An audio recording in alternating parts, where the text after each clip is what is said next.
5-7 ਜਿਹੜੇ ਪੀਸ ਹੈਗੇ ਉਹਨਾਂ 'ਚੋਂ ਸੀਡ ਕੱਢ ਕੇ ਬੀਜ ਤੇ ਉਹਨਾਂ 'ਚੋਂ ਇੱਕ ਬੂਟਾ ਇਹ ਸਾਂਭਿਆ ਜੀ। ਕੁਛ ਇੱਥੇ ਲੱਗੇ ਬੰਨੇ ਲਵਾਏ ਸੀ, ਉਹ ਫਿਰ ਕਹਿ ਲਓ ਕਿ ਵੀ ਉਹਨਾਂ ਨੇ ਭੇਟਾ ਚਾੜਤੀ ਉਹਨਾਂ ਦੀ ਖਾਣ ਦੇ ਤੌਰ 'ਤੇ ਇਹਨੂੰ ਲਿਆਂਦਾ ਸੀ। ਤੇ ਫਿਰ ਤੀਜੇ ਕੁ ਸਾਲ ਸਾਨੂੰ ਇਹਦੇ ਤੋਂ ਪਹਿਲਾਂ ਥੋੜ੍ਹੇ ਜਿਹੇ ਫਰੂਟ ਮਿਲੇ, ਫਿਰ ਹਰ ਸਾਲ ਇਹਦਾ ਵੱਧਦਾ ਗਿਆ ਜੀ।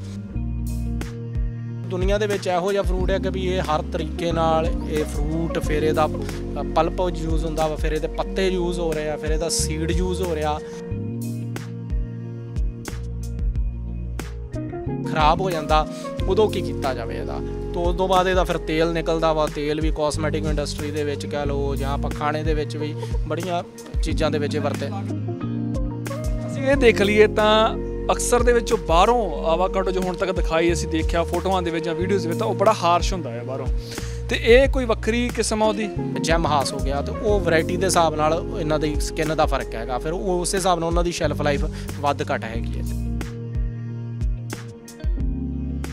ਤਾਂ ਹੁਣ ਹਾਸ ਆ ਉਹਨੂੰ ਕਿ ਵੀ ਅਸੀਂ ਇੱਥੇ 20 ਦਿਨ ਵੀ ਰੱਖ ਕੇ ਵੇਖਿਆ ਵਾ, ਤੇ ਉਹ 20 ਦਿਨ ਕੱਚਾ 15 ਤੋਂ 20 ਦਿਨ ਨਾਰਮਲ ਟੈਂਪਰੇਚਰ ਦੇ ਵਿੱਚ ਕੱਢ ਜਾਂਦਾ। ਬਾਕੀ ਕੋਲਡ ਸਟੋਰ ਦੇ ਵਿੱਚ ਤੁਸੀਂ ਰੱਖ ਸਕਦੇ, ਜੇ ਫਰਿੱਜ 'ਚ ਰੱਖਿਆ ਹੋਊਗਾ ਉਹਨੇ ਦਿਨ ਹਰਾ ਹੀ ਰਹੂਗਾ, ਤੇ ਜੇ ਅਸੀਂ ਰੂਮ ਟੈਂਪਰੇਚਰ 'ਤੇ ਰੱਖ ਦਿੰਦੇ ਹਾਂ ਫਿਰ ਆਸਾਨੀ ਨਾਲੇ ਪੱਕ ਜਾਂਦਾ ਜੀ। ਕੋਈ ਇਹਦੇ 'ਤੇ ਕੈਮੀਕਲ ਵਗੈਰਾ ਦੀ ਜ਼ਰੂਰਤ ਹੀ ਨਹੀਂ ਪੈਂਦੀ ਜੀ। ਜਿੱਦਾਂ ਆਪਣੇ ਜੀ ਵੇਖੋ ਇਹਦਾ ਦੱਸ ਦਈਏ ਕਿ ਵੀ ਮੌਸਮ ਜਿਹੜਾ ਹੈਗਾ ਪੰਜਾਬ ਦੇ ਵਿੱਚ ਜਿਹੜਾ ਸਾਨੂੰ ਇਹਦਾ ਬੂਰ ਮਿਲਦਾ ਵਾ ਉਹ ਫਰਵਰੀ ਤੋਂ ਸਟਾਰਟ ਹੁੰਦਾ, ਤੇ ਮਾਰਚ ਦੇ ਐਂਡ ਤੱਕ ਛੋਟੀਆਂ ਘਟੋਨੀਆਂ ਦੇ ਰੂਪ ਦੇ ਵਿੱਚ ਫਰੂਟ ਤਿਆਰ ਹੋ ਜਾਂਦਾ।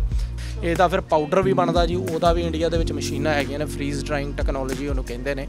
-40 ਡਿਗਰੀ 'ਤੇ ਇਹਦੇ ਪਾਊਡਰ ਨੂੰ ਇਹਦੀ ਪਲਪ ਨੂੰ ਪਾਊਡਰ ਕਰਕੇ ਫਿਰ ਉਸੇ ਪਲਪ ਨੂੰ ਜਿਹੜਾ ਪਾਊਡਰ ਹੋਇਆ ਉਹਨੂੰ ਤੁਸੀਂ ਬਿਸਕੁਟ, ਕੁਕੀਜ਼, ਆਈਸਕ੍ਰੀਮ ਵਗੈਰਾ, ਸ਼ੇਕ ਵਗੈਰਾ ਦੇ ਵਿੱਚ ਸੰਭਾਲ ਕੇ ਰੱਖ ਸਕਦੇ ਜੋ।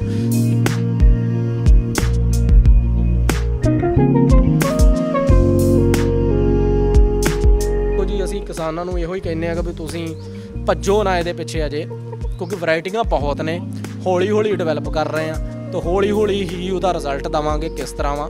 ਤੁਹਾਡੇ ਕੋਲ ਵੀ ਕੋਈ ਹੈਗੀ ਆ, ਤੁਸੀਂ ਵੀ ਸਾਨੂੰ ਦੱਸੋ ਕਿ ਵੀ ਅਸੀਂ ਉਹਦਾ ਫਲ ਲੈ ਰਹੇ ਹਾਂ ਜਾਂ ਇਸ ਤਰ੍ਹਾਂ ਦੀ ਵੈਰਾਈਟੀ ਹੈਗੀ, ਉਹਨੂੰ ਵੀ ਅੱਗੇ ਆਪਾਂ ਡਿਵੈਲਪ ਕਰ ਸਕਦੇ ਹਾਂ। 10-15 ਪਲਾਂਟ ਤੋਂ ਹੀ ਤੁਸੀਂ ਸ਼ੁਰੂ ਕਰੋ, ਫਿਰ ਹੌਲੀ ਹੌਲੀ ਇਹਨੂੰ ਜਿਸ ਤਰ੍ਹਾਂ ਬੂਟੇ ਅਵੇਲੇਬਲ ਹੋਣਗੇ ਉਸੇ ਤਰ੍ਹਾਂ ਫਿਰ ਆਪਾਂ ਇਹਨੂੰ ਅੱਗੇ ਲੈ ਕੇ ਚੱਲਾਂਗੇ। ਤੇ ਝਾੜ ਵੀ ਜੇ 10 ਬੂਟਿਆਂ ਤੋਂ ਵੀ ਅਸੀਂ ਕਹੀਏ ਤੇ ਚੌਥੇ ਕੁ ਸਾਲ ਜਦੋਂ ਕਹਿ ਲਓ ਕੋਈ 200 ਕੁ ਪੀਸ ਆ ਜਾਂਦਾ ਤਾਂ 1000 ਕੁ ਪੀਸ ਬਹੁਤ ਵਧੀਆ ਝਾੜ ਆ।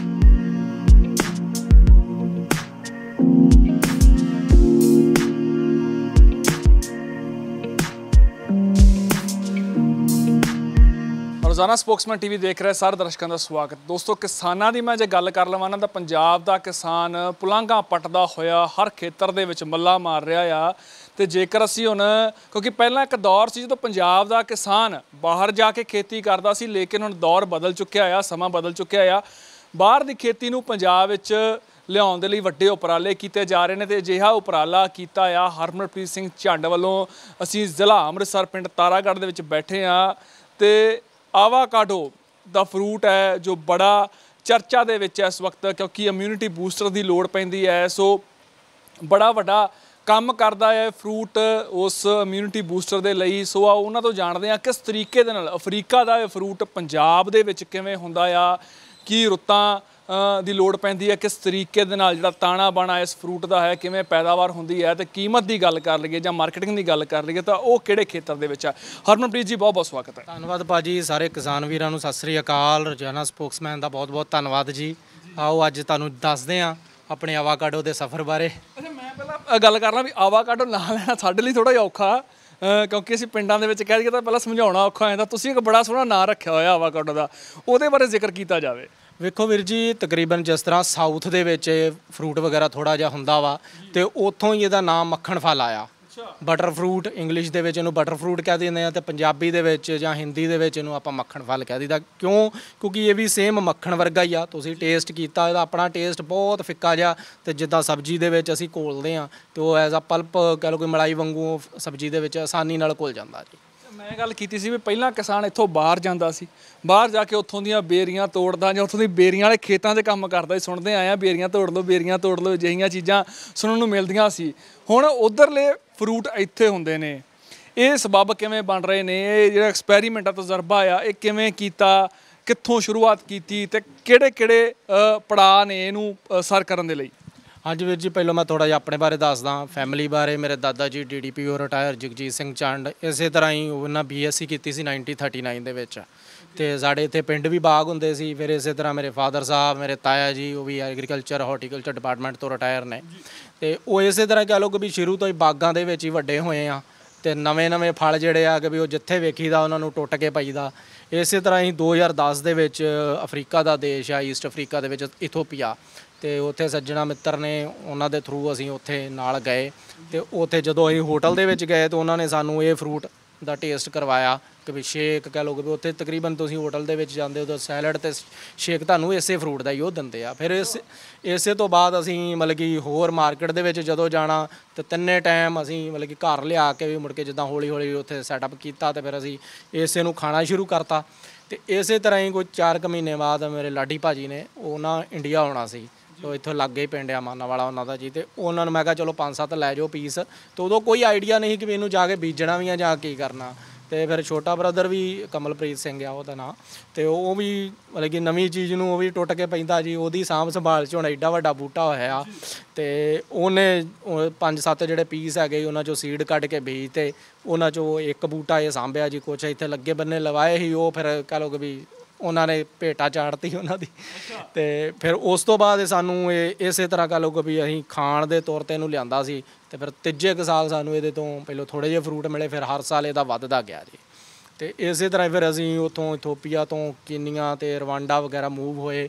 ਹੁਣ ਰਵਾਂਡਾ ਅਤੇ ਕੀਨੀਆ ਦੇ ਵਿੱਚ ਕਹਿ ਲਓ ਕਿ ਵੀ ਈਸਟ ਅਫਰੀਕਾ ਪੂਰੇ ਦੇ ਵਿੱਚ, ਉੱਧਰੋਂ ਸਾਊਥ ਅਫਰੀਕਾ 'ਚ ਬਹੁਤ ਇਹਦੀ ਮਤਲਬ ਕਿ ਕਰੋੜਾਂ ਡਾਲਰ ਦਾ ਇਹਦਾ ਬਿਜ਼ਨਸ ਹੈਗਾ। ਈਵਨ ਕਿ ਪੁਰਾਣੇ ਜਿਸ ਤਰ੍ਹਾਂ ਕਹਿੰਦੇ ਆ ਕਿ ਵੀ ਅਫਰੀਕਾ ਦੀ ਕੌਫੀ ਮਸ਼ਹੂਰ ਆ, ਉਹ ਤਕਰੀਬਨ ਹੁਣ ਬਾਗ ਸਾਰੇ ਪੱਟ ਕੇ ਅਤੇ ਇਹਦੇ ਹੀ ਲੱਗ ਰਹੇ ਆ। ਕਿਉਂਕਿ ਇਹ ਦੁਨੀਆ ਦੇ ਵਿੱਚ ਇਹੋ ਜਿਹਾ ਫਰੂਟ ਹੈ ਕਿ ਵੀ ਇਹ ਹਰ ਤਰੀਕੇ ਨਾਲ ਇਹ ਫਰੂਟ, ਫਿਰ ਇਹਦਾ ਪਲਪ ਯੂਜ਼ ਹੁੰਦਾ ਵਾ, ਫਿਰ ਇਹਦੇ ਪੱਤੇ ਯੂਜ਼ ਹੋ ਰਹੇ ਆ, ਫਿਰ ਇਹਦਾ ਸੀਡ ਯੂਜ਼ ਹੋ ਰਿਹਾ।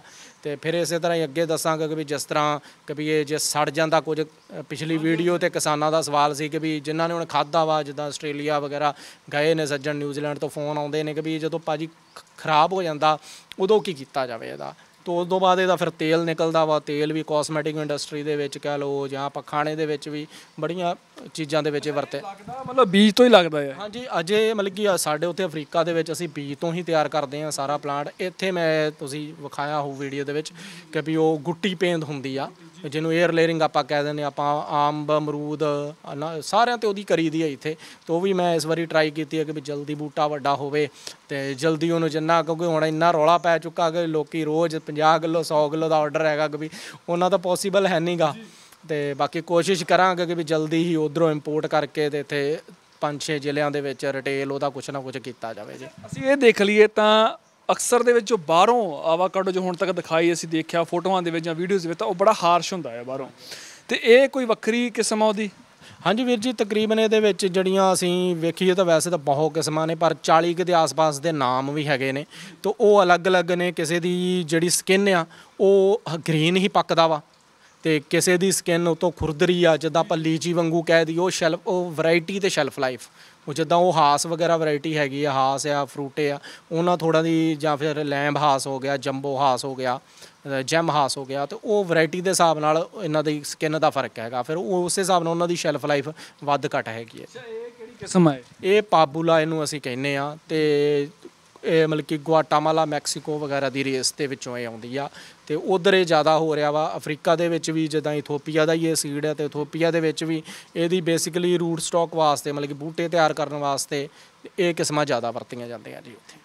ਬੜਾ ਗੁਣਕਾਰੀ ਫਲ ਹੈ ਜੀ ਇਹ, ਪਰ ਇਹਨੂੰ ਖਾਣ ਦਾ ਵੀ ਬੜਾ ਵੱਖਰਾ ਤਰੀਕਾ ਆ, ਕਿਉਂਕਿ ਇਹ ਜਿਵੇਂ ਹੀ ਇਹ ਪੱਕਦਾ ਹੈ ਉਵੇਂ ਨਹੀਂ ਖਾਣਾ ਹੈਗਾ। ਮਤਲਬ ਜਿਵੇਂ ਇਹ ਕੱਚਾ ਆ ਡਿੱਗਦਾ ਹੈ ਉਵੇਂ ਨਹੀਂ ਖਾਣਾ। ਅਤੇ ਇਹ ਕਿੰਨਾ ਕੁ ਸਮਾਂ ਲੱਗਦਾ ਜਦੋਂ ਥੋੜ੍ਹਾ ਡਿੱਗ ਪੈਂਦਾ ਜਾਂ ਕੱਚਾ ਹੁੰਦਾ ਆ, ਅਤੇ ਕਿੰਨਾ ਸਮਾਂ ਲੱਗਦਾ ਅੱਗੇ ਤਿਆਰ ਹੋਣ ਦੇ ਲਈ ਇਹਨੂੰ? ਜਿੱਦਾਂ ਆਪਣੇ ਜੀ ਵੇਖੋ, ਇਹਦਾ ਦੱਸ ਦਈਏ ਕਿ ਵੀ ਮੌਸਮ ਜਿਹੜਾ ਹੈਗਾ ਪੰਜਾਬ ਦੇ ਵਿੱਚ, ਜਿਹੜਾ ਸਾਨੂੰ ਇਹਦਾ ਬੂਰ ਮਿਲਦਾ ਵਾ ਉਹ ਫਰਵਰੀ ਤੋਂ ਸਟਾਰਟ ਹੁੰਦਾ, ਅਤੇ ਮਾਰਚ ਦੇ ਐਂਡ ਤੱਕ ਛੋਟੀਆਂ ਘਟੋਨੀਆਂ ਦੇ ਰੂਪ ਦੇ ਵਿੱਚ ਇਹ ਫਰੂਟ ਤਿਆਰ ਹੋ ਜਾਂਦਾ। ਫਿਰ ਉਸ ਤੋਂ ਬਾਅਦ ਜੁਲਾਈ ਦੇ 3 ਕੁ ਮਹੀਨੇ ਲੈ ਕੇ ਜੁਲਾਈ ਦੇ ਐਂਡ ਤੱਕ ਇਹ ਜੋ ਮੈਚਿਓਰ ਸਾਈਜ਼ ਹੋਣਾ ਹੁੰਦਾ ਉਹ ਇਹਦਾ ਬਣ ਜਾਂਦਾ। ਫਿਰ ਉਹ ਕੱਚਾ ਹੁੰਦਾ, ਪੂਰਾ ਹਾਰਡ ਹੁੰਦਾ। ਅਸੀਂ ਉਦੋਂ ਉਹਨੂੰ ਤੋੜਦੇ ਹਾਂ ਜਿੱਦਾਂ ਮਾਰਕੀਟ ਵਾਸਤੇ, ਅਸੀਂ ਤਾਂ ਉੱਪਰ ਹੀ ਪਕਾ ਰਹੇ ਹਾਂ ਕਿ ਵੀ ਪੱਕਣ ਤੋਂ ਬਾਅਦ ਵੀ ਇਹ ਵੀ ਹੁਣ ਵੀ ਆਹ ਪੂਰਾ ਹਾਰਡ ਆ, ਇਹਨੂੰ ਇਹ ਜੇ 3-4 ਦਿਨ ਲੱਗਣਗੇ। ਅਤੇ ਨੋਰਮਲ ਜਦੋਂ ਅਸੀਂ ਪੂਰਾ ਹਾਰਡ ਤੋੜ ਲੈਂਦੇ ਹਾਂ ਮਾਰਕੀਟ ਵਾਸਤੇ, ਅਤੇ ਉਹ ਕਸਟਮਰ ਕੋਲ ਕੱਚਾ ਹੀ ਜਾਣਾ ਚਾਹੀਦਾ ਵਾ। ਅਤੇ ਕਿਉਂਕਿ ਜਦੋਂ ਪਿਲਪਲਾ ਹੋ ਜਾਂਦਾ ਫਿਰ ਉਹਨੂੰ ਜਲਦੀ ਖਾਣਾ ਪੈਂਦਾ ਜੀ। ਤੇ ਜਦੋਂ ਹਾਰਡ ਹੁੰਦਾ ਉਹ ਤੋਂ 10 ਕੁ ਦਿਨ 10-12 ਦਿਨ ਦੇ ਵਿੱਚ ਅਸੀਂ ਇਹਨੂੰ ਕੰਜ਼ਿਊਮ ਕਰਨਾ ਹੁੰਦਾ ਜੀ। 10 ਤੋਂ 12 ਜਦੋਂ ਹਾਰਡ ਤੋਂ ਜਾਣੀ ਕਿ ਪੱਕਾ ਜਿਹੜੇ ਖਾਣਯੋਗ ਖਾਣਯੋਗ 10 ਤੋਂ 12 ਦਿਨ ਲੱਗ ਜਾਂਦੇ ਆ ਜੀ। ਕਿਹੜੇ ਮਹੀਨੇ ਵੈਰਾਈਟੀਆਂ ਦੇ ਹਿਸਾਬ ਨਾਲ ਵੀ ਆ, ਜਿੱਦਾਂ ਹੁਣ ਹਾਸ ਆ ਉਹਨੂੰ ਕਿ ਵੀ ਅਸੀਂ ਇੱਥੇ 20 ਦਿਨ ਵੀ ਰੱਖ ਕੇ ਵੇਖਿਆ ਵਾ ਤੇ ਉਹ 20 ਦਿਨ ਕੱਚਾ 15 ਤੋਂ 20 ਦਿਨ ਨਾਰਮਲ ਟੈਂਪਰੇਚਰ ਦੇ ਵਿੱਚ ਕੱਢ ਜਾਂਦਾ। ਬਾਕੀ ਕੋਲਡ ਸਟੋਰ ਦੇ ਵਿੱਚ ਤੁਸੀਂ ਰੱਖ ਸਕਦੇ ਹੋ ਜੀ। ਤੋੜਨ ਦਾ ਕੀ ਤਰੀਕਾ ਹੈ? ਆਪੇ ਡਿੱਗਦਾ ਜਾਂ ਤੋੜਨਾ ਪੈਂਦਾ ਖਾਸ ਤੌਰ ਵੇਖੋ ਵੀਰ ਜੀ, ਜਦੋਂ ਅਸੀਂ ਮਾਰਕੀਟ ਦੇ ਵਿੱਚ ਕਰਨਾ ਵਾ ਤੇ ਅਸੀਂ ਆ ਛੋਟੀ ਜੀ ਡੰਡੀ ਦੇ ਨਾਲ ਇਹਨੂੰ ਤੋੜਦੇ ਆ ਕੱਚੇ ਨੂੰ, ਤੇ ਕਿਉਂਕਿ ਟਰਾਂਸਪੋਰਟ ਕਰਨਾ ਸੌਖਾ ਹੋ ਜਾਂਦਾ, ਪੂਰਾ ਹਾਰਡ ਹੁੰਦਾ ਵਾ ਕਿਉਂਕਿ ਜੇ ਅਸੀਂ ਪੱਕੇ ਨੂੰ ਤੋੜਾਂਗੇ ਤੇ ਫਿਰ ਖਰਾਬ ਹੋ ਜਾਊਗਾ। ਫਿਰ ਦੂਜਾ ਇਹਦੇ ਤੇ ਕੋਈ ਵੀ ਕੈਮੀਕਲ ਨਹੀਂ, ਜਾ ਕੇ ਜਿੱਦਾਂ ਅਸੀਂ ਅੰਬ ਸੇਬ ਪਕਾਉਣ ਕੇਲਾ ਪਕਾਉਣ ਵਾਸਤੇ ਯੂਜ਼ ਕਰਦੇ, ਇਹਨੂੰ ਕੋਈ ਕਿਸੇ ਚੀਜ਼ ਦੀ ਲੋੜ ਨਹੀਂ। ਤੁਸੀਂ ਜਸਟ ਰੂਮ ਟੈਂਪਰੇਚਰ 'ਚ ਇਹਨੂੰ ਰੱਖ ਦਿਓ।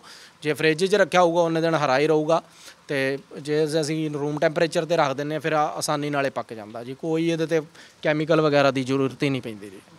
ਇਹ ਜੇ ਪੰਜਾਬ ਦੇ ਵਿੱਚ ਲਾਉਣਾ ਆ, ਕਿਉਂਕਿ ਥੋੜਾ ਬਹੁਤ ਟੈਂਪਰੇਚਰ ਦਾ ਫਰਕ ਤਾਂ ਪੈਂਦਾ ਆ, ਅਨੁਕੂਲ ਬਣਾਉਣਾ ਪੈਂਦਾ ਆ, ਤੇ ਕਦੋਂ ਇਹ ਬੂਟਾ ਸਹੀ ਜਿਹੜਾ ਸਮਾਂ ਕੀ ਆ, ਪੀਕ ਟਾਈਮ ਕੀ ਜਦੋਂ ਬੂਟਾ ਲਾਉਣਾ ਚਾਹੀਦਾ ਆ? ਅਸੀਂ ਅਲੱਗ-ਅਲੱਗ ਸੀਜ਼ਨ ਦੇ ਵਿੱਚ ਇੱਥੇ ਬੂਟੇ ਲਗਾਏ ਨੇ। ਮਤਲਬ ਕਿ ਜਿਸ ਤਰ੍ਹਾਂ ਅਸੀਂ ਉੱਥੋਂ ਲਿਆਉਂਦੇ ਹਾਂ, ਕਦੀ ਸਪਟੰਬਰ 'ਚ ਆ ਗਏ, ਕਦੀ ਜਨਵਰੀ ਫਰਵਰੀ 'ਚ ਵੀ ਆ ਗਏ। ਅਤੇ ਜਿਹੜੇ ਕਹਿ ਲਓ ਕਿ ਵੀ ਸਪਟੰਬਰ ਤੋਂ ਲੈ ਕੇ ਅਕਤੂਬਰ ਨਵੰਬਰ ਦਸੰਬਰ ਜਨਵਰੀ ਫਰਵਰੀ ਠੰਡ ਦਾ ਇਹਦੇ 'ਤੇ ਕੋਈ ਅਸਰ ਨਹੀਂ ਹੋਇਆ। ਅਤੇ ਫਰਵਰੀ ਦੇ ਐਂਡ ਤਾਂ ਮਾਰਚ ਦੇ ਵਿੱਚ ਲੱਗੇ ਨੇ ਉਹ ਬੂਟੇ ਬਹੁਤ ਵਧੀਆ ਚੱਲਦੇ ਨੇ। ਜਦੋਂ ਜ਼ਿਆਦਾ ਗਰਮੀ ਆ ਜਾਂਦੀ ਇਹਨੂੰ ਪਹਿਲੋਂ ਛੋਟੇ ਬੂਟੇ ਨੂੰ ਥੋੜ੍ਹੀ ਜਿਹੀ ਦਿੱਕਤ ਹੈਗੀ ਆ। ਅਸੀਂ ਤਕਰੀਬਨ ਜਿਸ ਤਰ੍ਹਾਂ ਹੁਣ ਕਿਸਾਨਾਂ ਨਾਲ ਗੱਲ ਹੁੰਦੀ ਆ, ਕਈਆਂ ਨੇ ਬੂਟੇ ਲਿਆਂਦੇ, ਉਹਨਾਂ ਨੇ ਜ਼ਮੀਨ ਦੇ ਵਿੱਚ ਡੂੰਘੇ ਲਾਤੇ, ਕਿਉਂ ਜਦੋਂ ਅਸੀਂ ਟੋਆ ਪੁੱਟਦੇ ਹਾਂ ਤਾਂ ਮਿੱਟੀ ਆਪਣੇ ਆਪ ਜਦੋਂ ਪਾਣੀ ਪਾਉਂਦੇ ਉਹ ਬਹਿ ਜਾਂਦੀ ਆ। ਇਹ ਜਿਸ ਤਰ੍ਹਾਂ ਕਿ ਇਹ ਕਿ ਵੀ ਫਰੂਟਾਂ ਦੇ ਵਿੱਚ ਕਹਿੰਦਾ ਕਿ ਮੈਂ ਰਾਜਾ ਵਾਂ ਤਾਂ ਮੈਨੂੰ ਥੋੜ੍ਹਾ ਜਿਹਾ ਉੱਚਾ ਬਿਠਾਓ, ਕਿ ਵੀ ਮਿੱਟੀ ਜੀ ਥੋੜ੍ਹੀ ਜਿਹੀ ਕਰਕੇ ਬੈੱਡ ਜਿਹਾ ਬਣਾ ਕੇ, ਜਿੱਦਾਂ ਅਫਰੀਕਾ ਦੇ ਵਿੱਚ ਕੀ ਆ ਕਿ ਜਾਂ ਪਹਾੜੀ ਏਰੀਏ ਦੇ ਵਿੱਚ ਪਹਾੜ ਹੁੰਦੇ ਨੇ ਉਹਨਾਂ 'ਤੇ ਸਾਰੀ ਇਹਦੀ ਖੇਤੀ ਹੋ ਰਹੀ ਆ, ਤਾਂ ਉੱਥੇ ਜ਼ਰੂਰਤ ਨਹੀਂ ਪੈਂਦੀ ਸਾਨੂੰ ਪਾਣੀ ਕੱਢਣ ਦੀ। ਵੈਲ ਡਰੇਨ ਪਾਣੀ ਨਾ ਖੜੇ ਛੋਟੇ ਬੂਟੇ ਵਾਸਤੇ, ਉਹਨੂੰ ਦਿੱਕਤ ਹੈਗੀ ਆ। ਫਿਰ ਗਰਮੀ ਦੇ ਵਿੱਚ ਥੋੜ੍ਹਾ ਜਿਹਾ ਇਹਨੂੰ ਪਹਿਲੇ 1-2 ਸਾਲ ਤੁਸੀਂ ਸ਼ੌਰਾ ਕਰ ਦਿਓ, ਵੈਸੇ ਲੋੜ ਨਹੀਂ ਪੈਂਦੀ, ਪਰ ਕਰ ਦਾਂਗੇ ਤਾਂ ਥੋੜ੍ਹੀ ਉਹਦੀ ਵਧੀਆ ਗਰੋਥ ਰਹੂਗੀ, ਪੱਤੇ ਠੀਕ ਨੇ। ਬੀਜ ਲਾਉਣ ਦਾ ਕੋਈ ਖਾਸ ਤਰੀਕਾ ਵੀ ਹੁੰਦਾ, ਕੋਈ ਟ੍ਰਿਕ ਹੁੰਦੀ ਹੈ ਇਹਦੀ? ਕਿਉਂਕਿ ਅਸੀਂ ਦੇਖਿਆ ਅਕਸਰ ਬੀਜ ਲਾਉਣ ਦੀ ਕਿਤੇ ਨਾ ਕਿਤੇ ਕੋਈ ਚੀਜ਼ਾਂ ਦੀ ਟ੍ਰਿਕ ਹੁੰਦੀ ਹੈ, ਤਾਂ ਸਾਰੇ ਕਿਸਾਨਾਂ ਨੂੰ ਪਤਾ ਨਹੀਂ ਹੁੰਦਾ। ਹਾਂਜੀ ਵੀਰ ਜੀ, ਇਹਦੇ ਨਾਲ ਕਈ ਤਰੀਕੇ ਨੇ ਕਿ ਵੀ ਜਿਸ ਤਰ੍ਹਾਂ ਕਈ ਲੋਕ ਇਹਦੇ ਬੀਜ ਨੂੰ ਪਾਣੀ ਦੇ ਵਿੱਚ ਪਹਿਲੋਂ ਟੁੱਥਪਿਕ ਲਾ ਕੇ, ਤੁਸੀਂ YouTube 'ਤੇ ਵੇਖ ਸਕਦੇ ਜੋ, ਉਹ ਕੀ ਆ ਕਿ ਅਸੀਂ ਕੀ ਕਰਦੇ ਹਾਂ, ਅਸੀਂ ਸਿੱਧਾ ਹੀ ਇਹਨੂੰ ਮਿੱਟੀ ਦਾ ਬਣਾ ਕੇ ਜੋ ਵੀ ਵਰਮੀ ਕੰਪੋਸਟ ਰੂੜੀ ਫਿਰ ਕੋਕੋਪਿਟ ਮਿੱਟੀ ਮਿਲਾ ਕੇ ਸਾਰਾ ਕੁਛ, ਅਤੇ ਉਹਨੂੰ ਅਸੀਂ ਸਿੱਧਾ ਹੀ ਸੀਡ ਲਿਫਾਫੇ ਦੇ ਵਿੱਚ ਪੋਲੀ ਬੈਗ ਦੇ ਵਿੱਚ ਤਿਆਰ ਕਰਦੇ ਹਾਂ। ਤਕਰੀਬਨ ਸਾਡੇ ਅਫਰੀਕਾ ਵੀ ਇੱਦਾਂ ਹੀ ਹੋ ਰਿਹਾ। ਉਹ ਜਿਹੜੀ ਹੈ ਕਿ ਵੀ ਹੁਣ ਵੇਖੋ ਇੱਕ ਵਾਰੀ ਉਹ ਬੂਟਾ ਜਦੋਂ ਦੁਬਾਰਾ ਹਿੱਲਣਾ ਫਿਰ ਉਹਨੂੰ 15-20 ਦਿਨ ਲੱਗ ਜਾਂਦੇ ਨੇ ਸੈੱਟ ਹੋਣ ਨੂੰ, ਅਤੇ ਉਹ ਇੰਨੀ ਜ਼ਿਆਦਾ ਕਾਮਯਾਬ ਨਹੀਂ ਹੈਗੀ। ਨਾ ਹੀ ਕਿਤੇ ਕੀਨੀਆ ਦੇ ਵਿੱਚ ਵੀ ਜਾਂ ਅਫਰੀਕਾ ਦੇ ਵਿੱਚ ਵੀ ਉਹ ਟੈਕਨੀਕ ਇੰਨੀ ਵਰਤੀ ਜਾ ਰਹੀ ਆ, ਅਤੇ ਉਹ YouTube ਦੇ ਉੱਪਰ ਹੀ ਕੁਛ ਹੈਗੀਆਂ ਨੇ। ਪਰ ਇਹ ਕਿ ਵੀ ਜਿੱਦਾਂ ਯੂਰਪ ਵਗੈਰਾ ਦੇ ਵਿੱਚ ਇਹਦੀਆਂ ਕਹਿ ਲਓ ਕਿ ਕੁੱਪੀਆਂ ਜਿਹੀਆਂ ਬਣੀਆਂ ਹੁੰਦੀਆਂ ਵਾ, ਸੀਡ ਨੂੰ ਉਹਦੇ ਵਿੱਚ ਰੱਖ ਦਿੰਦੇ ਆ, ਉਹ ਫਿਰ ਪਾਣੀ ਦੇ ਵਿੱਚ ਡਿਪ ਕਰਦੇ ਨੇ, ਉਹ ਉਹਨੂੰ ਆਵੋਕਾਡੋ ਕੈਪ ਕਹਿ ਲੈਂਦੇ ਆ, ਅਤੇ ਉਸ ਵੇ ਨਾਲ ਵੀ ਇਹ ਤਿਆਰ ਹੁੰਦਾ ਵਾ। ਅਤੇ ਫਿਰ ਸੀਡ ਤੋਂ ਬਾਅਦ 'ਚ ਇਹਨੂੰ ਸਾਰੀ ਗ੍ਰਾਫਟਿੰਗ ਹੁੰਦੀ ਆ। ਅਤੇ ਇਸੇ ਤਰ੍ਹਾਂ ਹੀ ਕੁਝ ਪਹਿਲੋਂ ਵੀ ਦੱਸਿਆ ਕਿ ਵੀ ਜਿੱਦਾਂ ਅਸੀਂ ਏਅਰ ਲੇਅਰਿੰਗ ਤੋਂ ਵੀ ਤਿਆਰ ਕਰ ਰਹੇ ਹਾਂ। ਕਲਮਾਂ ਵੀ ਲਾ ਕੇ ਵੇਖੀਆਂ ਸੀ ਪਰ ਉਹ ਟਾਈਮ ਨਹੀਂ। ਹੁਣ ਇਸ ਵਾਰ ਜੇ ਹੋਇਆ ਤਾਂ ਫਰਵਰੀ ਦੇ ਵਿੱਚ ਅਸੀਂ ਕਲਮਾਂ ਲਾ ਕੇ ਵੇਖਾਂਗੇ, ਅਤੇ ਜੇ ਉਹਨਾਂ ਤੋਂ ਚੱਲ ਪਿਆ ਤਾਂ ਫਿਰ ਹੋਰ ਵਧੀਆ। ਬਾਕੀ ਟਿਸ਼ੂ ਕਲਚਰ ਦੀ ਵੀ ਗੱਲ ਚੱਲ ਰਹੀ ਆ ਕਿਸੇ ਸੱਜਣ ਨਾਲ, ਅਤੇ ਜੇ ਟਿਸ਼ੂ ਕਲਚਰ ਤਿਆਰ ਹੋ ਜਾਂਦਾ ਵਾ ਤਾਂ ਫਿਰ ਮਤਲਬ ਕਿ ਅਸੀਂ ਬਹੁਤ ਜਲਦੀ ਬਹੁਤ ਜ਼ਿਆਦਾ ਬੂਟੇ ਪੈਦਾ ਇਹਦੇ ਕਰ ਸਕਦੇ। ਛਾਂਗਣ ਦੀ ਕਿੰਨੀ ਕੁ ਲੋੜ ਪੈਂਦੀ ਹੈ ਇਹਨੂੰ? ਇਹ ਵੇਖੋ ਜੀ, ਜਿਸ ਤਰ੍ਹਾਂ ਕਿ ਵੀ ਕਹਿ ਲਓ ਕਿ ਪ੍ਰੂਨਿੰਗ ਦੀ ਇਹਦੇ ਵੀ ਨਵੇਂ ਪੱਤਿਆਂ ਨੂੰ ਨਵੀਆਂ ਟਾਹਣੀਆਂ ਨੂੰ ਫਰੂਟ ਵੀ ਵਧੀਆ ਲੱਗਦਾ ਅਤੇ ਸਾਈਜ਼ ਵੀ ਵਧੀਆ ਹੁੰਦਾ ਵਾ, ਅਤੇ ਇਹਦੀ ਹਰ ਸਾਲ ਪ੍ਰੂਨਿੰਗ ਕੀਤੀ ਜਾਵੇ ਤਾਂ ਬਹੁਤ ਵਧੀਆ ਰਹਿੰਦਾ ਜੀ। ਸਮਾਂ ਹੁੰਦਾ ਇਹਦਾ ਵੀ ਕੋਈ ਖਾਸ? ਕੋਈ ਇਹੋ ਹੀ ਨਵੰਬਰ ਦਸੰਬਰ ਦੇ ਆਸ-ਪਾਸ ਅਸੀਂ ਨਵੰਬਰ ਦੇ ਆਸ-ਪਾਸ ਅਸੀਂ ਇਹਦੀ ਪ੍ਰੂਨਿੰਗ ਕਰ ਦਿੰਦੇ ਹਾਂ। ਉਸ ਤੋਂ ਬਾਅਦ ਸ਼ੁਰੂ ਹੋਣ ਤੋਂ ਬਾਅਦ ਇਹਨੂੰ ਅਸੀਂ ਕਰ ਦਿੰਦੇ ਹਾਂ, ਕਿਉਂਕਿ ਜਿਸ ਤਰ੍ਹਾਂ ਹੁਣ ਸਾਡੇ ਕਹਿ ਲਓ ਕਿ ਵੀ ਇਹਦੇ ਬੂਟੇ ਤਿਆਰ ਹੋਣੇ ਨੇ, ਅਤੇ ਅਸੀਂ ਅਕਤੂਬਰ ਤੋਂ ਕਹਿ ਲਓ ਕਿ ਇਹਨਾਂ ਨੂੰ ਗ੍ਰਾਫਟਿੰਗ ਕਰਨੀ ਸ਼ੁਰੂ ਕਰਨੀ ਆ, ਅਤੇ ਅਸੀਂ ਪ੍ਰੂਨਿੰਗ ਉਨੀ ਕਰਦੇ ਰਹਾਂਗੇ। ਇੱਕ ਤਾਂ ਸਾਨੂੰ ਉਹਦਾ ਮਦਰ ਪਲਾਂਟ ਤੋਂ ਵੇਸਟ ਨਹੀਂ ਜਾਂਦਾ, ਪੱਤੇ ਅਸੀਂ ਤੋੜ ਕੇ ਚਾਹ ਲਈ ਰੱਖ ਲਈਦੇ ਆ ਜੀ, ਅਤੇ ਜਿਹੜਾ ਬਾਕੀ ਟਾਹਣੀਆਂ ਜਿੰਨੀਆਂ ਵੀ ਛੋਟੀਆਂ ਹੋਈਆਂ ਉਹਨੂੰ ਅਸੀਂ ਗ੍ਰਾਫਟਿੰਗ ਵਾਸਤੇ ਵਰਤਦੇ ਹਾਂ। ਯਾਨੀ ਕਿ ਪੱਤੇ ਵੀ ਵਰਤੇ ਜਾਂਦੇ ਇਹਦੇ? ਪੱਤੇ, ਸੀਡ। ਮੈਂ ਤੁਹਾਨੂੰ ਦੱਸਿਆ ਕਿ ਵੀ ਜੇ ਪਹਿਲਾ ਹੀ ਸਵਾਲ ਕਿਸਾਨ ਦਾ ਇਹ ਹੁੰਦਾ ਕਿ ਵੀ ਜੇ ਜਲਦੀ ਗਲ ਜਾਂਦਾ ਵਾ ਉਦੋਂ ਕੀ ਕੀਤਾ ਜਾਵੇ, ਤਾਂ ਥੋੜ੍ਹੀ ਮਾਤਰਾ ਦੇ ਵਿੱਚ ਘਰ 'ਚ ਚਲੋ ਹੁਣ 2-4 ਪੀਸਾਂ ਦਾ ਕੀ ਆਪਾਂ ਤੇਲ ਕੱਢਣਾ, ਪਰ ਇਹ ਕਿ ਵੀ ਜਦੋਂ ਅਸੀਂ ਕਮਰਸ਼ੀਅਲੀ ਕਰਦੇ ਹਾਂ ਫਿਰ ਉਦੋਂ ਪਲਾਂਟ ਵੀ ਲੱਗ ਜਾਂਦੇ, ਸਾਰਾ ਕੁਝ ਇੰਡੀਆ 'ਚ ਆਲਰੇਡੀ ਹੈਗਾ ਵਾ ਇਹ ਚੀਜ਼ਾਂ। ਇਹਦਾ ਫਿਰ ਪਾਊਡਰ ਵੀ ਬਣਦਾ ਜੀ, ਉਹਦਾ ਵੀ ਇੰਡੀਆ ਦੇ ਵਿੱਚ ਮਸ਼ੀਨਾਂ ਹੈਗੀਆਂ ਨੇ, ਫਰੀਜ਼ ਡਰਾਇੰਗ ਟੈਕਨੋਲੋਜੀ ਉਹਨੂੰ ਕਹਿੰਦੇ ਨੇ। -40 ਡਿਗਰੀ 'ਤੇ ਇਹਦੇ ਪਾਊਡਰ ਨੂੰ ਇਹਦੀ ਪਲਪ ਨੂੰ ਪਾਊਡਰ ਕਰਕੇ ਫਿਰ ਉਸੇ ਪਲਪ ਨੂੰ ਜਿਹੜਾ ਪਾਊਡਰ ਹੋਇਆ ਉਹਨੂੰ ਤੁਸੀਂ ਬਿਸਕੁਟ, ਕੁਕੀਜ਼, ਆਈਸਕ੍ਰੀਮ ਵਗੈਰਾ, ਸ਼ੇਕ ਵਗੈਰਾ ਦੇ ਵਿੱਚ ਸੰਭਾਲ ਕੇ ਰੱਖ ਸਕਦੇ ਜੋ। ਸਾਡੇ ਉੱਥੋਂ ਤਕਰੀਬਨ ਜਿਹੜਾ ਚਾਈਨਾ ਵਾ ਉਹ ਫਰੀਜ਼ ਡਰਾਈਡ ਹੀ ਮੰਗ ਰਿਹਾ ਵਾ। ਤੋਂ ਉਹਨਾਂ ਦੇ ਐਗਰੀਮੈਂਟ ਹੋ ਚੁੱਕੇ ਨੇ ਫਾਰਮਰਸ ਵੱਡੀਆਂ ਕੰਪਨੀਆਂ ਦੇ ਨਾਲ, ਤੋਂ ਉੱਥੋਂ ਫਰੀਜ਼ ਡਰਾਈ ਹੋ ਕੇ ਉਹ ਚਾਈਨਾ ਦੇ ਵਿੱਚ ਪਾਊਡਰ ਹੀ ਜਾ ਰਿਹਾ। ਉਹਦਾ ਇੱਕ ਹੋਰ ਵਾਧਾ ਇਹ ਵੀ ਹੈਗਾ ਕਿ ਵੀ ਜਿਸ ਤਰ੍ਹਾਂ ਅਸੀਂ ਇਹਨੂੰ ਢੋਣਾ ਵਾ ਤੇ ਇਹਦਾ ਵੇਟ ਕਾਫੀ ਹੁੰਦਾ ਵਾ, ਹਾਰਡ ਆ, ਮਤਲਬ ਕਿ ਹੈਵੀ ਵੇਟ ਦਾ, ਕਿਉਂਕਿ ਸਟੋਨ ਵੀ ਵਿੱਚ ਇਹਦਾ ਜਿਹੜਾ ਸੀਡ ਹੈ ਉਹ ਵੀ ਕਾਫੀ ਹੈਵੀ ਹੁੰਦਾ ਜੀ। ਅਤੇ ਜਦੋਂ ਅਸੀਂ ਫਰੀਜ਼ ਡਰਾਇੰਗ ਨਾ ਕਰਦੇ ਹਾਂ ਉਹਦੇ ਨਾਲ 10 ਕਿਲੋ ਤੋਂ 1 ਕਿਲੋ ਇਹਦਾ ਪਾਊਡਰ ਰਹਿ ਜਾਂਦਾ। ਕੋਸਟਿੰਗ ਜ਼ਰੂਰ ਆਉਂਦੀ ਆ ਉਹਦੇ 'ਤੇ, ਮਤਲਬ ਕਿ ਜੇ ਅਸੀਂ ਕਹੀਏ ਕਿ ਵੀ $12-15 ਤੱਕ ਉਹਦੀ ਪਰ ਕਹਿ ਲਓ ਵੀ 1000 ਰੁਪਈਆ ਇਹਦੀ ਕੋਸਟਿੰਗ ਆਉਂਦੀ ਆ ਪਰ ਕੇਜੀ ਦੀ। ਪਰ ਉਹਦੀ ਜਿਸ ਤਰ੍ਹਾਂ ਹੁਣ ਇੰਡੀਆ ਦੇ ਵਿੱਚ ਕੁਝ ਕੰਪਨੀਆਂ ਨੇ ਉਹ ਮੈਕਸੀਕੋ ਤੋਂ ਮੰਗਵਾ ਰਹੀਆਂ ਨੇ, ਉਹ $65 ਨੂੰ ਰਿਟੇਲ ਦੇ ਰਹੀਆਂ ਨੇ ਪਰ ਕਿਲੋ। ਅਤੇ ਜੇ ਅਸੀਂ ਕਹੀਏ ਕਿ ਵੀ $35-40 ਵੀ ਸਾਡਾ ਹੋਲਸੇਲ 'ਚ ਜਾਵੇ ਉਹ ਤਾਂ ਬਹੁਤ ਵਧੀਆ ਰੇਟ ਆ ਜੀ। ਆਪਾਂ ਅੱਧ 'ਚ ਵੀ ਦੇ ਸਕਦੇ, ਅੱਧ 'ਚ ਵੀ ਦੇ ਸਕਦੇ, ਅੱਧ 'ਚ ਦੇਵਾਂਗੇ ਫਿਰ ਹੀ ਅੱਗੇ ਜਿਹੜੀਆਂ ਕੰਪਨੀਆਂ ਨੇ ਫਿਰ ਇਹਨੂੰ ਇੱਕ ਵੀ ਤੁਸੀਂ ਸੰਭਾਲ ਕੇ ਰੱਖ ਸਕਦੇ ਜੋ। ਜਿਸ ਤਰ੍ਹਾਂ ਹੁਣ ਕਰੋਨਾ ਦੇ ਦਿਨਾਂ ਦੇ ਵਿੱਚ ਵੀ ਕਾਫੀ ਇਹਦੀ ਪਬਲਿਸਿਟੀ ਕਰ ਰਹੇ ਨੇ ਹੀਰੋ ਵਗੈਰਾ ਕਿ ਵੀ ਇਹਨੂੰ ਖਾਓ, ਤਾਂ ਤੁਸੀਂ ਉਹ ਪਾਊਡਰ ਸੰਭਾਲ ਕੇ 12 ਮਹੀਨੇ ਉਹਨੂੰ ਜਦੋਂ ਮਰਜ਼ੀ ਯੂਜ਼ ਕਰ ਸਕਦੇ ਜੋ। ਜਿਹੜੀ ਫਰੀਜ਼ ਡਰਾਇੰਗ ਟੈਕਨੋਲੋਜੀ ਦੇ ਨਾਲ ਪਾਊਡਰ ਬਣੀ ਆ, ਖਾਲੀ ਇਹੋ ਫਰੂਟ ਨਹੀਂ, ਮਤਲਬ ਕਿ ਜਿੰਨੇ ਵੀ ਫਰੂਟ ਨੇ, ਲਿਕੁਇਡ ਨੇ, ਜਾਂ ਈਵਨ ਕਿ ਗੰਨੇ ਦੇ ਰਸ ਨੂੰ ਪਾਊਡਰ ਦੇ ਵਿੱਚ, ਫਿਰ ਕੋਕੋਨਟ ਵਾਟਰ ਨੂੰ ਪਾਊਡਰ ਦੇ ਵਿੱਚ, ਈਵਨ ਕਿੰਗਫਿਸ਼ਰ ਦੀ ਬੀਅਰ ਆ ਚੁੱਕੀ ਹੈ ਜੀ ਪਾਊਡਰ ਦੇ ਵਿੱਚ, ਵਿਸਕੀ ਨੂੰ ਤੁਸੀਂ ਪਾਊਡਰ ਦੇ ਵਿੱਚ, ਈਵਨ ਕਿ ਦਵਾਈਆਂ ਨੂੰ ਵੀ ਪਾਊਡਰ ਲਿਕੁਇਡ ਨੂੰ ਤੁਸੀਂ ਪਾਊਡਰ ਦੇ ਵਿੱਚ ਕਨਵਰਟ ਕਰਕੇ ਤੁਸੀਂ ਰੱਖ ਸਕਦੇ ਹੋ। ਤਾਂ ਉਹਦੀ ਸ਼ੈਲਫ ਲਾਈਫ 25 ਸਾਲ ਤੱਕ ਹੈ ਜੀ। ਪਾਊਡਰ ਨਾਲ ਲਾਈਫ ਬਹੁਤ ਜ਼ਿਆਦਾ ਵੱਧ ਜਾਂਦੀ, ਬਹੁਤ। ਉੱਦਾਂ ਇਹਦੀ ਕੋਈ ਲਾਈਫ ਨਹੀਂ ਹੈਗੀ, ਮਤਲਬ ਕਿ ਜਿਸ ਤਰ੍ਹਾਂ ਆਪਣਾ ਗਲ ਜਾਂਦਾ, ਗਲਣ ਤੋਂ ਬਾਅਦ ਅਸੀਂ ਪਲਪ ਦਾ ਤੇਲ ਨਿਕਲਦਾ ਜੀ, ਸੀਡ ਦਾ ਵੀ ਪਾਊਡਰ ਬਣਦਾ, ਉਹਦੀ ਵੀ ਚਾਹ ਬਣਦੀ ਆ, ਪੱਤਿਆਂ ਦਾ ਵੀ ਪਾਊਡਰ ਬਣ ਕੇ ਉਹਦੀ ਵੀ ਚਾਹ ਬਣਦੀ ਆ ਜੀ। ਅਸੀਂ ਇਹ ਗੱਲ ਕਹਿ ਦਈਏ ਵੀ ਇੱਕ ਫਰੂਟ ਹੈ ਲੇਕਿਨ ਉਹਦੇ ਪੱਤੇ ਵੀ ਬਹੁਤ ਕੰਮ ਦੇ ਨੇ ਅਤੇ ਉਹਦਾ ਜਿਹੜਾ ਸੀਡ ਉਹ ਵੀ ਬਹੁਤ ਕੰਮ ਦਾ, ਗੁਣਕਾਰੀ ਬਹੁਤ ਵੱਡਾ ਆ। ਗੁਣਾਂ ਦੀ ਗੱਲ ਵੀ ਹੋ ਜਾਏ ਕਿਉਂਕਿ ਡਾਕਟਰ ਇਸ ਟਾਈਮ ਬਹੁਤ ਵੱਡੇ ਪੱਧਰ 'ਤੇ ਪ੍ਰਚਾਰ ਕਰ ਰਹੇ ਨੇ, ਲੋਕ ਬਹੁਤ ਵੱਡੇ ਪੱਧਰ 'ਤੇ ਪ੍ਰਚਾਰ ਕਰ ਰਹੇ ਨੇ। ਇਮਿਊਨਿਟੀ ਬੂਸਟਰ ਤਾਂ ਹੈਗਾ ਹੀ ਆ, ਪਰ ਇਹ ਵੀ ਆ ਵੀ ਕੈਂਸਰ ਦੇ ਨਾਲ ਲੜਨ ਦੇ ਲਈ ਵੀ ਬਹੁਤ ਕਾਰਗਰ ਸਾਬਿਤ ਹੋ ਰਿਹਾ।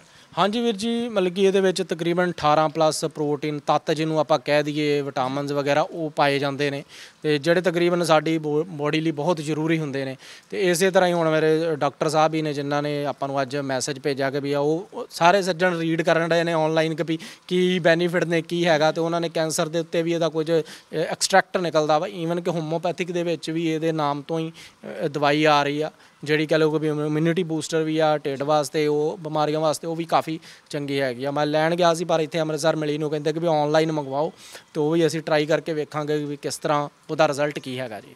ਫਲ ਕਦੋਂ ਤੱਕ ਰਹਿੰਦਾ ਆ? ਮਤਲਬ ਜੇ ਆਪਾਂ ਹੁਣ ਗੱਲ ਕਰ ਲਈਏ, ਆਪਾਂ ਸਤੰਬਰ ਸ਼ੁਰੂ ਹੋ ਗਿਆ ਤੇ ਹਜੇ ਹੋਰ ਕਿੰਨਾ ਕੁ ਚਿਰ ਦਾ ਫਲ ਰਹੂਗਾ? ਵੇਖੋ ਜੀ, ਮਤਲਬ ਕਿ ਪਿਛਲੇ ਸਾਲਾਂ ਦਾ ਸਾਡੇ ਕੋਲ ਆਈਡੀਆ ਨਹੀਂ ਹੈਗਾ ਕਿ ਵੀ ਕਿੰਨਾ ਸੀ, ਪਰ ਇਸ ਵਾਰ ਅਸੀਂ ਜੁਲਾਈ ਤੋਂ ਐਂਡ ਤੋਂ ਕਹਿ ਲਓ ਕਿ ਵੀ ਅਗਸਤ ਦੇ ਫਸਟ ਵੀਕ ਤੋਂ ਪਹਿਲੋਂ ਜਿੱਦਾਂ ਹਨੇਰੀ ਨਾਲ ਥੋੜ੍ਹਾ ਬਹੁਤਾ ਟੁੱਟ ਗਿਆ ਉਹ ਵੀ ਖਾ ਰਹੇ ਹਾਂ। ਜੁਲਾਈ ਤੋਂ ਲੈ ਕੇ ਹੁਣ ਸਪਟੰਬਰ ਤੱਕ 20 ਤਰੀਕ ਤੱਕ ਜਾਂ ਲਓ 20-25 ਤੱਕ ਇਹ ਲੱਗਾ ਰਹੂਗਾ, ਜੋ ਉਮੀਦ ਕੀਤੀ ਜਾ ਸਕਦੀ। ਬਿਮਾਰੀ ਪੈਂਦੀ ਦੇਖੀ ਇਹਨਾਂ ਨੂੰ? ਕੋਈ 10 ਸਾਲ ਦਾ ਬੂਟਾ ਤੁਸੀਂ ਦੱਸਿਆ ਉਹ ਹੈਗਾ, ਕੋਈ ਬਿਮਾਰੀ ਦੇਖੀ? ਵੀਰ ਜੀ ਕੋਈ ਬਿਮਾਰੀ ਨਹੀਂ, ਕੋਈ ਅਸੀਂ ਇਹਦੇ ਉੱਤੇ ਫੰਗੀਸਾਈਡ ਨਹੀਂ। ਜਿਸ ਤਰ੍ਹਾਂ ਹੁਣ ਸੇਬ ਦੇ ਉੱਪਰ ਬਹੁਤ ਫੰਗੀਸਾਈਡ ਹੁੰਦੀ ਆ, ਸੰਤਰੇ ਨੂੰ ਵੀ ਇੱਥੇ ਬਹੁਤ ਸਪਰੇਆਂ ਹੁੰਦੀਆਂ, ਅਸੀਂ ਅੱਜ ਤੱਕ ਇਹਦੇ 'ਤੇ ਕੋਈ ਸਪਰੇਅ ਨਹੀਂ ਕੀਤੀ।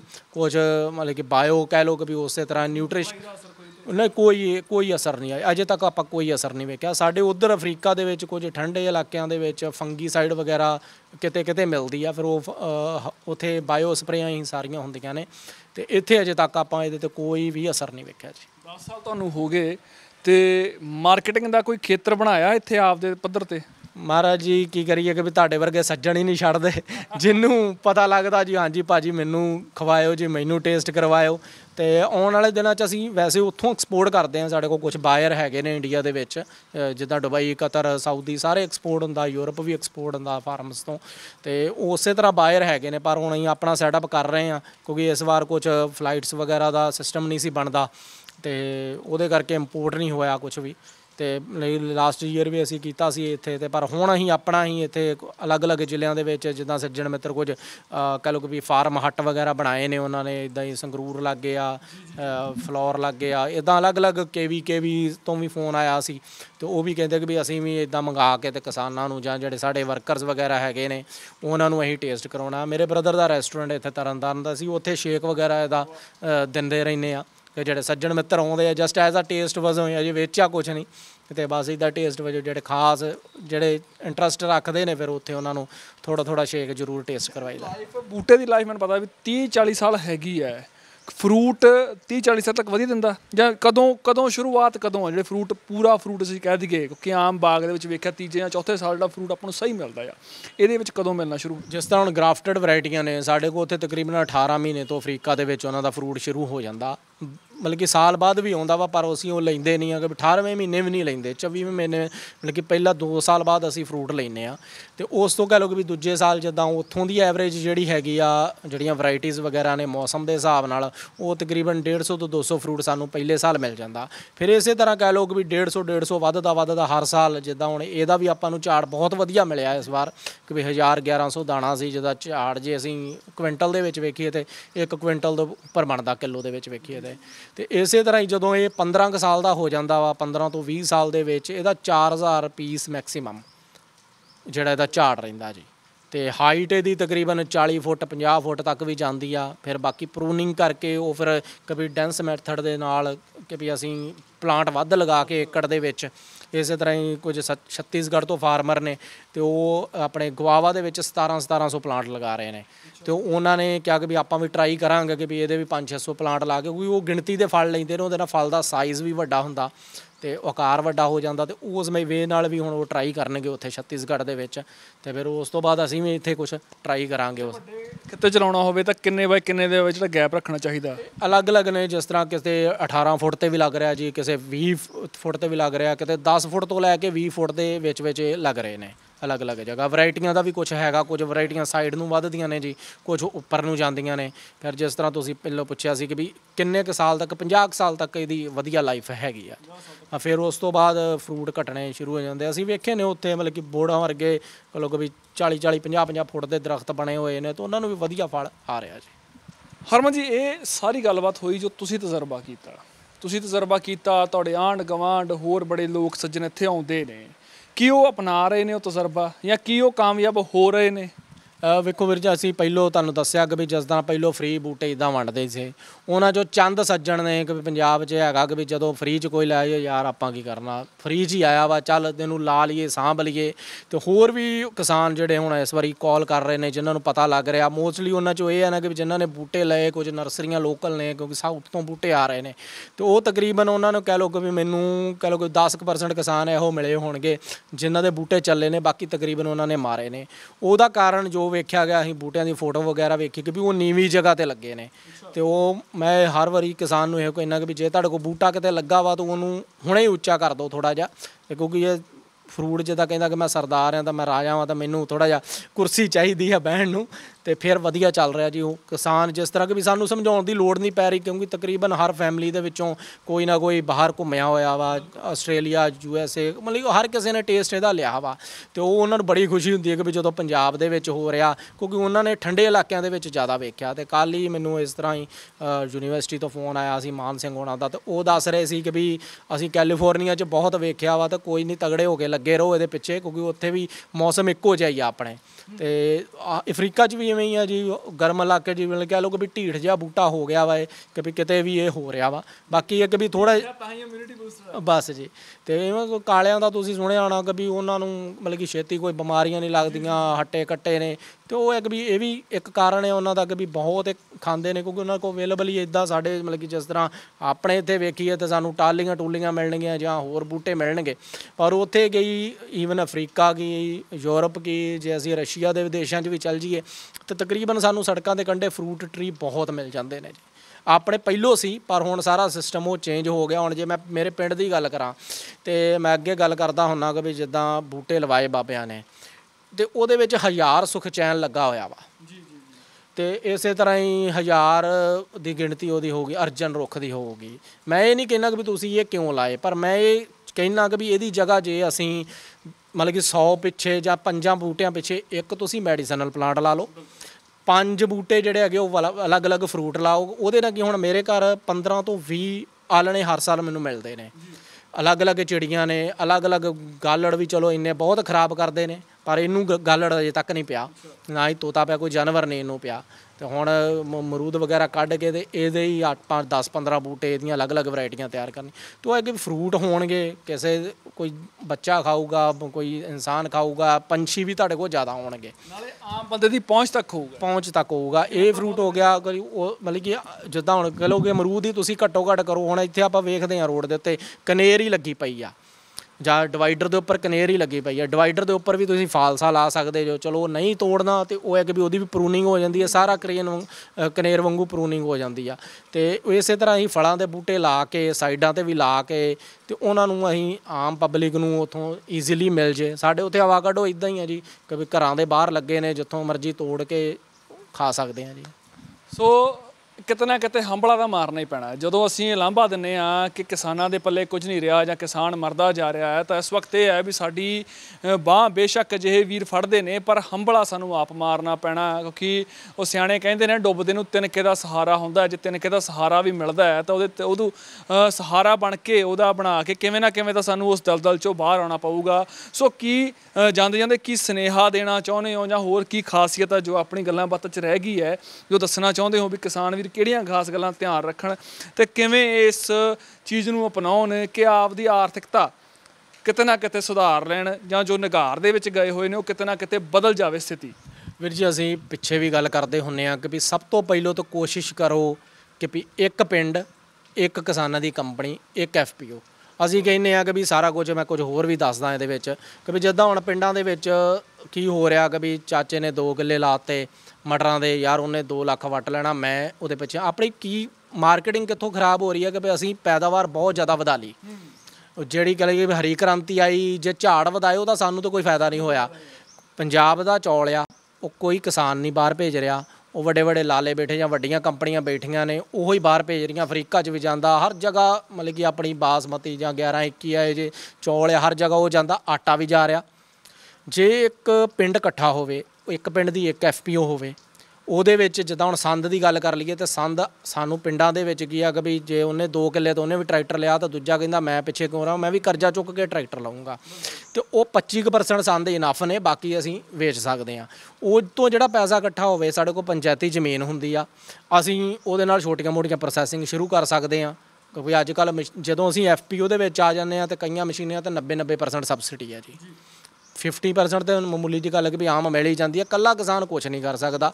ਜੇ ਅਸੀਂ FPO ਦੇ ਵਿੱਚ ਆਉਂਦੇ ਹਾਂ ਤਾਂ ਅਸੀਂ ਦੁੱਧ ਦੇ ਪ੍ਰੋਜੈਕਟ ਨੇ, ਕੱਲ੍ਹ ਹੀ ਇਸ ਤਰ੍ਹਾਂ ਮੇਰੇ ਕੋਲ ਇੱਕ ਨਵੀਂ ਚੀਜ਼ ਸੁਣਨ ਨੂੰ ਮਿਲੀ, ਉਹ PAU ਤੋਂ ਕਰ ਰਹੇ ਨੇ, ਉਹਨੂੰ ਕਿਫਰ ਉਹਨੂੰ ਕਹਿੰਦੇ ਨੇ, ਦੁੱਧ ਤੋਂ ਪ੍ਰੋਡਕਟ ਬਣਦਾ, ਉਹ USA 'ਚ ਬਹੁਤ ਤਿਆਰ ਕਰ ਰਹੇ ਨੇ। ਤੁਹਾਨੂੰ ਵੀ ਕਹੂੰਗਾ ਇੱਥੇ ਇੱਕ ਵਾਰੀ ਉਹਨਾਂ ਦੀ ਵੀ ਇੰਟਰਵਿਊ ਕਰਿਓ, ਸ਼ਾਇਦ ਹੋਈ ਹੋਊਗੀ। ਅਤੇ ਉਹਨਾਂ ਬਹੁਤ ਵਧੀਆ ਦੱਸਿਆ। ਇੱਥੇ ਮੇਰੇ ਲਾਗੇ ਪਿੰਡ ਬਾਲੀਆ ਜੀ, ਤਾਂ ਅਸੀਂ ਉੱਥੋਂ ਲੱਸੀ ਵਗੈਰਾ, ਝਾਟੀ ਦੀ ਲੱਸੀ ਤਿਆਰ ਕਰਦੇ ਹਾਂ, ਅਤੇ ਉਹ ਵੀ ਬਹੁਤ ਵਧੀਆ ਪ੍ਰੋਜੈਕਟ ਆ ਅੰਮ੍ਰਿਤਸਰ ਦੇ ਵਿੱਚ। ਕੋਈ 10 ਕੁ ਸਾਲ ਪਹਿਲੋਂ ਵੀ 2008-9 'ਚ ਸ਼ੁਰੂ ਕੀਤੀ ਸੀ, ਅਤੇ ਉਹ ਵੀ ਅੱਜ ਅਸੀਂ ਤਕਰੀਬਨ ਕਹਿ ਲਓ ਕਿ ਵੀ 3-3 ਹਜ਼ਾਰ ਲੀਟਰ 4-4 ਹਜ਼ਾਰ ਲੀਟਰ ਝਾਟੀ ਦੀ ਲੱਸੀ ਜਾਂਦੀ ਆ।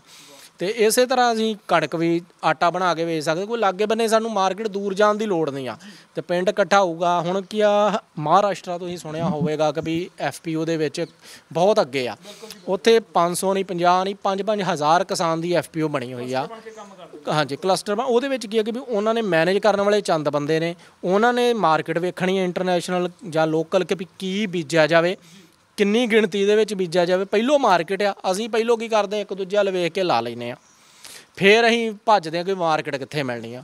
ਉਹ ਮਾਰਕੀਟ ਪਹਿਲੋਂ ਵੇਖੋ, ਫਿਰ ਉਸੇ ਹਿਸਾਬ ਨਾਲ ਪੂਰੇ ਪਿੰਡ ਨੂੰ ਪਲਾਨ ਕਰੋ। ਇੱਦਾਂ ਹੀ ਉਹਨਾਂ ਨਾਲ ਗੱਲ ਹੋ ਰਹੀ ਸੀ, ਉਹ ਕਹਿੰਦੇ ਕਿ ਵੀ ਜਿਸਦਾ ਹੁਣ ਇੱਕ ਮੱਝ ਵਾਲਾ ਤਾਂ ਕੁਛ ਨਹੀਂ ਕਰ ਸਕਦਾ, ਅਤੇ ਜੇ ਇਹੋ ਜਿਹਾ ਸਿਸਟਮ ਬਣ ਜੇ, FPO ਇਕੱਠੀ ਹੋ ਜੇ, ਤਾਂ ਸਾਰੀਆਂ ਮੱਝਾਂ ਇੱਕ ਜਗ੍ਹਾ ਜਾ ਸਕਦੀਆਂ ਨੇ, ਇੱਕ ਜਗ੍ਹਾ ਸਿਸਟਮ ਬਣ ਸਕਦਾ ਵਾ। ਅਤੇ ਫਿਰ ਇੱਕ ਕਲਸਟਰ ਬਣਾ ਕੇ ਉੱਥੇ ਚਾਰਾ ਤਿਆਰ ਕਰੋ, ਫਿਰ ਉਹ ਉੱਧਰ ਆਵੇ। ਹੁਣ ਉਹਦੇ ਵਿੱਚ ਕੀ ਹੁੰਦਾ ਕਿ ਵੀ ਕਿਸੇ ਨੂੰ ਲੋਸ ਨਹੀਂ ਹੋ ਰਿਹਾ। ਸਾਰੇ ਫਾਰਮਰ, ਜੇ ਮੰਨ ਲਓ ਕਿ ਵੀ ਤੁਸੀਂ ਕਹਿ ਲਓ ਕਿ ਵੀ 10 ਏਕੜ 'ਚ ਕੋਈ ਫਸਲ ਲਾਈ, ਉਹ ਮਰ ਵੀ ਗਈ ਆ ਨਾ, ਤਾਂ ਪਰ ਉਹਦਾ ਕਿਸਾਨ ਦਾ ਕੋਈ ਲੋਸ ਨਹੀਂ ਆ, ਕਿਉਂਕਿ ਇਨਕਮ ਜਿਹੜੀ ਉਹ ਸਾਰਿਆਂ 'ਚ ਬਰਾਬਰ ਵੰਡੀ ਜਾਣ। ਲੋਸ ਵੀ ਉਹ ਫਿਰ ਵੀ ਜਦ ਉਹ ਪਰ ਏਕੜ ਦੇ ਹਿਸਾਬ ਨਾਲ ਜਾਂ ਜਿੰਨੀ ਵੀ ਜ਼ਮੀਨ ਹੈਗੀ ਉਹਦੇ ਹਿਸਾਬ ਨਾਲ ਸਾਰੀ ਇਨਕਮ ਉਹਦੇ ਵਿੱਚ ਡਿਵਾਈਡ ਹੋ ਜਾਂਦੀ ਆ।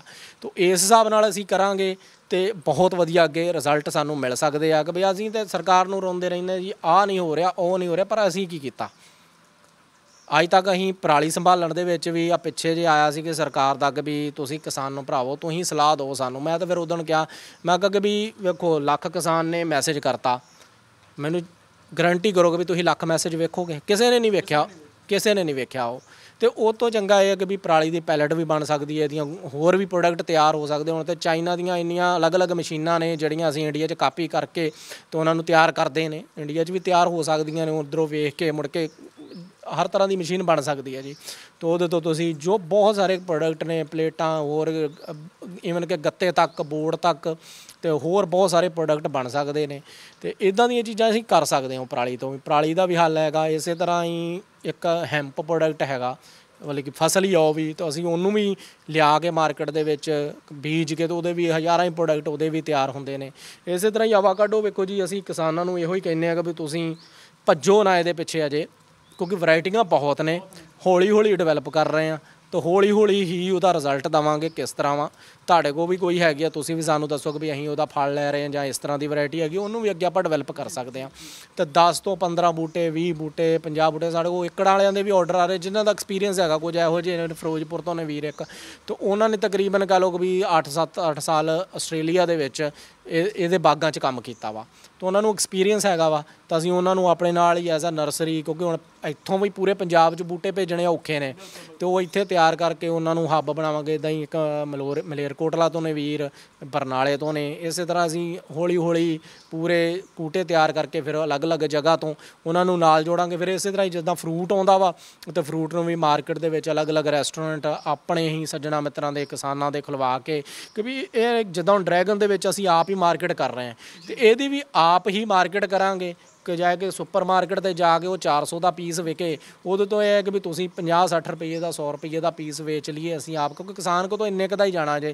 4 ਪੀਸ ਜਾਂ 5 ਪੀਸ ਅਲੱਗ-ਅਲੱਗ ਵੈਰਾਈਟੀਆਂ ਦੇ ਹਿਸਾਬ ਨਾਲ 7-8 ਤੱਕ ਤਾਂ ਵੀ, ਈਵਨ ਕਿ 2 ਕਿਲੋ ਤੱਕ ਦੀ ਵੀ ਵੈਰਾਈਟੀ ਹੈਗੀ ਹੈ ਜੀ, ਜਿਹੜੀ ਕਿ ਸ਼ੇਕ ਦੇ ਵਿੱਚ ਜਾਂ ਤੇਲ ਦੇ ਵਿੱਚ ਜ਼ਿਆਦਾ ਜਾਊਗੀ, ਜਾਂ ਪਾਊਡਰ ਦੇ ਵਿੱਚ ਉਹ ਜ਼ਿਆਦਾ ਜਾ ਸਕਦੀ। ਆਮ ਖਾਣ ਨੂੰ 5-7 ਪੀਸ ਜਿਹੜੇ ਨੇ ਘਰ ਦੇ ਵਿੱਚ, ਕੋਈ ਇਹ ਇਹਦਾ ਵੀ ਇੱਕ ਹੈਗਾ ਕਿ ਵੀ ਅਸੀਂ ਜੇ ਉਹਨੂੰ ਪੂਰੇ ਨੂੰ ਕੱਟ ਲਿਆ ਤਾਂ ਸਾਨੂੰ ਉਹਨੂੰ ਜਾਂ ਤਾਂ ਪਲਪ ਬਣਾ ਕੇ ਫਰਿੱਜ ਦੇ ਵਿੱਚ ਰੱਖਣਾ ਪਊਗਾ ਜਾਂ ਖਾਣਾ ਪਊਗਾ ਜੀ। ਅਤੇ ਉਸ ਕਰਕੇ 5-7 ਪੀਸ ਵਾਲੀ ਜਿਹੜੀ ਵੈਰਾਈਟੀ ਉਹ ਬਹੁਤ ਵਧੀਆ ਜੀ।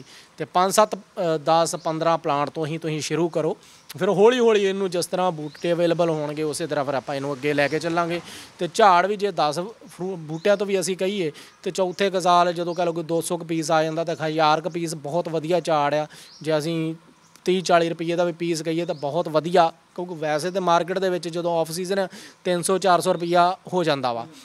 ਅਸੀਂ ਸਟੋਰ ਵੀ ਕਰ ਸਕਦੇ ਹਾਂ, ਅਤੇ ਅਸੀਂ ਉਸ ਹਿਸਾਬ ਨਾਲ ਜੀ ਇਹਦੇ ਐਂਡ ਪ੍ਰੋਡਕਟ ਤਿਆਰ ਕਰ ਲਾਂਗੇ। ਕਿਉਂਕਿ ਕੱਚੇ ਨੂੰ ਵੀ ਅਸੀਂ ਬਰਫੀ ਵੀ ਬਣਾਈ ਸੀ ਇਹਦੀ, ਇਸੇ ਤਰ੍ਹਾਂ ਬਿਸਕੁਟ ਦੇ ਵਿੱਚ ਵੀ ਪੈ ਸਕਦਾ, ਮੁੜ ਕੇ ਸੁੱਕ ਜਾਣਾ ਵਾ। ਅਤੇ ਉਹ ਪ੍ਰੋਡਕਟ ਹੌਲੀ ਹੌਲੀ ਜਿੱਦਾਂ, ਕਿਉਂਕਿ ਹੁਣ ਤਾਂ ਖਾਣ ਪੀਣ ਜੋਗਾ ਹੀ ਹੁੰਦਾ ਜੀ। ਅਤੇ ਕੋਸ਼ਿਸ਼ ਹੈਗੀ ਹੈ ਕਿ ਜਿੱਦਾਂ ਹੀ ਅਫਰੀਕਾ ਲੋਕਡਾਊਨ ਤੋਂ ਬਾਅਦ ਇੱਕ ਵਾਰੀ ਗੇੜਾ ਲੱਗਦਾ, ਤਾਂ ਫਿਰ ਉੱਥੇ ਵਾਧੂ ਪਲਪ ਹੋਣੀ ਆ, ਤਾਂ ਉੱਥੇ ਇਹਦੀਆਂ 3-4 ਆਈਟਮਾਂ ਇੱਦਾਂ ਦੀਆਂ ਤਿਆਰ ਕਰਕੇ ਵੇਖਾਂਗੇ ਕਿ ਵੀ ਸਾਨੂੰ ਸੁਕਾਉਣ ਪਾਊਡਰ ਤੋਂ ਪਹਿਲੋਂ ਹੀ ਜੇ ਪਲਪ ਵਗੈਰਾ ਤੋਂ ਬਿਸਕੁਟ, ਕੁਕੀਜ਼ ਵਗੈਰਾ ਇੱਦਾਂ ਦੀਆਂ ਆਈਟਮਾਂ ਬਣ ਜਾਂਦੀਆਂ, ਅਤੇ ਉਹ ਸਾਡੇ ਲਈ ਬਹੁਤ ਵਧੀਆ ਰਹਿਣਗੀਆਂ ਜੀ। ਪਰ ਵੱਡੀ ਗੱਲ ਇਹ ਹੈ, ਇਸ ਵਕਤ ਸਾਨੂੰ ਜਿਹੜਾ ਕਿ ਸਾਡੇ ਪੁਰਖਿਆਂ ਨੇ, ਸਾਡੇ ਬਜ਼ੁਰਗਾਂ ਨੇ ਸਾਨੂੰ ਸਿਖਾਇਆ ਸੀ, ਸਾਂਝੀਵਾਲਤਾ, ਭਾਈਚਾਰਕ ਸਾਂਝ ਹੈ, ਉਹ ਸਾਨੂੰ ਬਣਾਉਣੀ ਪਊਗੀ। ਪਿੰਡਾਂ ਦੇ ਪਿੰਡ ਇਕੱਠੇ ਜੇਕਰ ਹੋਣਗੇ ਤਾਂ ਕਿਸਾਨ ਦੀ ਹਾਲਤ ਹੈ ਉਹ ਸੁਧਰ ਜਾਵੇਗੀ। ਕਿਸਾਨ ਰਾਜਾ, ਕਿਉਂਕਿ ਕਿਸਾਨ ਦਾ ਜਦੋਂ ਜ਼ਿਕਰ ਆਉਂਦਾ ਹੈ ਨਾ, ਤਾਂ ਜੇਕਰ ਪੰਜਾਬ ਜਾਂ ਭਾਰਤ ਦੀ ਗੱਲ ਕੀਤੀ ਜਾਵੇ ਤਾਂ GDP ਜਾਂ ਇਨਕਮ ਦੀ, ਅਰਥਚਾਰੇ ਦੀ ਗੱਲ ਕਰ ਲਈਏ ਤਾਂ ਸਭ ਤੋਂ ਵੱਧ ਯੋਗਦਾਨ ਕਿਸਾਨ ਦਾ ਰਿਹਾ ਹੈ। ਬੇਸ਼ੱਕ ਅੱਜ ਅਸੀਂ ਕਿਤੇ ਨਾ ਕਿਤੇ ਦਰਕਿਨਾਰ ਕਰ ਦਿੱਤਾ ਹੈ, ਲੇਕਿਨ ਲੋੜ ਹੈ ਇਸ ਵਕਤ ਕਿ ਅਸੀਂ ਇਕੱਠੇ ਹੋ ਜਾਈਏ ਅਤੇ ਇਕੱਠੇ ਹੋ ਕੇ ਅਜਿਹੀਆਂ ਚੀਜ਼ਾਂ ਨੂੰ ਅਪਣਾਈਏ ਜੋ ਸਾਡੀ ਜ਼ਿੰਦਗੀ ਦਾ ਸਵਾਰੇ, ਸਾਡੀ ਆਉਣ ਵਾਲੀਆਂ ਪੀੜ੍ਹੀਆਂ ਦੇ ਭਵਿੱਖ ਵੀ ਸਵਾਰ ਦੇਵੇ, ਅਤੇ ਨਾਲ ਦੀ ਨਾਲ ਇੱਕ ਨਵੀਂ ਲਹਿਰ, ਇੱਕ ਨਵੀਂ ਕ੍ਰਾਂਤੀ ਪੈਦਾ ਹੋਵੇ, ਜਿਹਦੇ ਨਾਲ ਪੰਜਾਬ ਦੇ ਕਿਸਾਨ ਦਾ ਕਿਰਦਾਰ ਹੈ ਜੋ ਉੱਚਾ ਹੋ ਸਕੇ। ਸੋ ਸਪੋਕਸਮੈਨ TV ਦਾ ਉਪਰਾਲਾ ਇਹ ਕਿਸਾਨਾਂ ਦੇ ਹਿੱਤ ਲਈ ਹੈ। ਜੇਕਰ ਤੁਹਾਡੇ ਕੋਲ ਕੋਈ ਅਜਿਹਾ ਤਜਰਬਾ ਹੈ, ਜੇਕਰ ਤੁਹਾਡੇ ਕੋਲ ਕੋਈ ਅਜਿਹੀ ਖਬਰ ਹੈ, ਤਾਂ ਹੇਠਾਂ ਜੋ ਨੰਬਰ ਦਿੱਤਾ ਗਿਆ ਹੈ ਉਹਦੇ 'ਤੇ ਸੰਪਰਕ ਕਰੋ। ਸਾਡੀ ਟੀਮ ਨਾਲ ਤੁਸੀਂ ਸੰਪਰਕ ਕਰ ਸਕਦੇ ਹੋ। ਅਸੀਂ ਤੁਹਾਡੀ ਜਗ੍ਹਾ 'ਤੇ ਆ ਕੇ ਤੁਹਾਡੀ ਸਟੋਰੀ ਕਰਾਂਗੇ ਅਤੇ ਲੋਕਾਂ ਤੱਕ ਲੈ ਕੇ ਜਾਵਾਂਗੇ, ਤਾਂ ਜੋ ਕਿਸਾਨ ਆ ਆਪਣੇ ਆਪ ਨੂੰ ਬਦਲ ਸਕੇ, ਆਪਣੇ ਹਾਲਾਤਾਂ ਨੂੰ ਬਦਲ ਸਕੇ। ਮੈਂ ਸੁਰਖਾਬ ਆਪਣੇ ਸਹਿਯੋਗੀ ਜੱਸੀ ਦੇ ਨਾਲ, ਰੋਜ਼ਾਨਾ ਸਪੋਕਸਮੈਨ, ਅੰਮ੍ਰਿਤਸਰ।